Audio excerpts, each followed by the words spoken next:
जय श्री राधे। आज हम अखंड सुहाग का प्रतिमान करवा चौथ व्रत की कथा के विषय में बात करेंगे। भारतीय हिंदू स्त्रियों के लिए करवा चौथ का व्रत अखंड सुहाग को देने वाला है। विवाहित स्त्रियां इस दिन अपने पति की दीर्घ आयु और स्वास्थ्य की मंगल कामना करके भगवान रजनीश यानी कि चंद्रमा को अर्घ समर्पित करती हैं और व्रत को पूरा करती हैं। स्त्रियों में इस दिन के प्रति इतना अधिक श्रद्धाभाव होता है कि वे कई दिन पूर्व से ही इस व्रत की तैयारी प्रारंभ कर देती हैं। ये व्रत कार्तिक कृष्ण की चंद्र उदय व्यापिनी चतुर्थी को किया जाता है। यदि वह 2 दिन चंद्र उदय व्यापिनी हो या दोनों ही दिन न हो तो पूर्व विधा पहला व्रत लेना चाहिए। करक चतुर्थी को ही करवा चौथ भी कहा गया है। वास्तव में करवा चौथ का त्यौहार भारतीय संस्कृति के उस पवित्र बंधन का प्रतीक है जो पति पत्नी के बीच होता है। भारतीय संस्कृति में पति को परमेश्वर की संज्ञा दी गई है। करवा चौथ पति और पत्नी दोनों के लिए नव प्रणय निवेदन और एक दूसरे के प्रति अपार प्रेम, त्याग और उत्सर्ग की चेतना लेकर के आता है।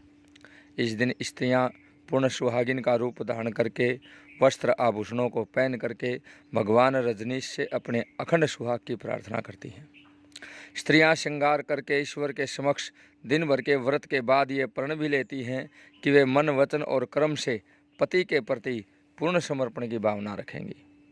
कार्तिक मास के कृष्ण पक्ष की चतुर्थी को केवल चंद्र देवता का ही पूजन नहीं होता, बल्कि शिव, पार्वती और स्वामी कार्तिकेय का भी पूजन होता है।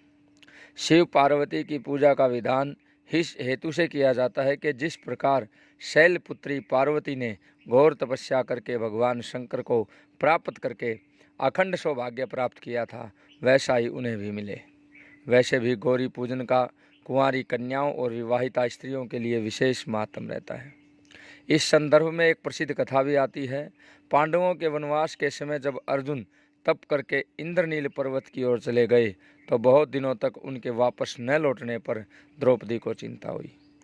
श्री कृष्ण ने आकर के द्रौपदी की चिंता दूर करते हुए करवा चौथ का व्रत बताया तथा इस संबंध में जो कथा शिवजी ने पार्वती को सुनाई थी वह भी सुनाई। अब इसमें एक कथा और आती है कि इंद्रप्रस्थ नगरी में वेद शर्मा नामक एक विद्वान ब्राह्मण के 7 पुत्र और एक पुत्री थी जिसका नाम वीरावती था। उसका विवाह सुदर्शन नामक एक ब्राह्मण के साथ हुआ।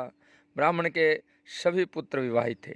एक बार करवा चौथ के व्रत के समय वीरावती की भाभियों ने तो पूर्ण विधि से व्रत किया, परंतु वीरावती सारा दिन निर्जल रहकर भूख न सहन कर सकी तथा निढाल होकर के बैठ गई। भाइयों की चिंता पर भाभियों ने बताया कि वीरावती भूख से पीड़ित है, करवा चौथ का व्रत चंद्रमा देखकर ही खोलेगी। यह सुनकर भाइयों ने बाहर खेतों में जाकर के आग जलाई और ऊपर कपड़ा तान कर चंद्रमा जैसा दृश्य बना दिया।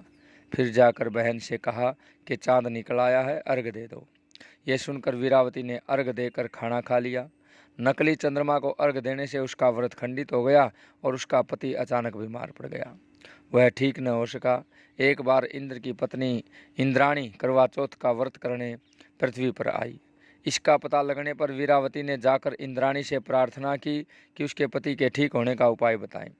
इंद्राणी ने कहा कि तेरे पति की यह दशा तेरी ओर से रखे गए करवा चौथ के खंडित हो जाने के कारण हुई है। यदि तू करवा चौथ का व्रत पूर्ण विधि विधान से बिना खंडित किए करेगी तो तेरा पति ठीक हो जाएगा। वीरावती ने करवा चौथ का व्रत पूर्ण विधि से संपन्न किया। फिर उसका पति बिल्कुल ठीक हो गया और करवा चौथ का व्रत उसी समय से प्रचलित है। जय जय श्री राधे, जय जय श्री राधे।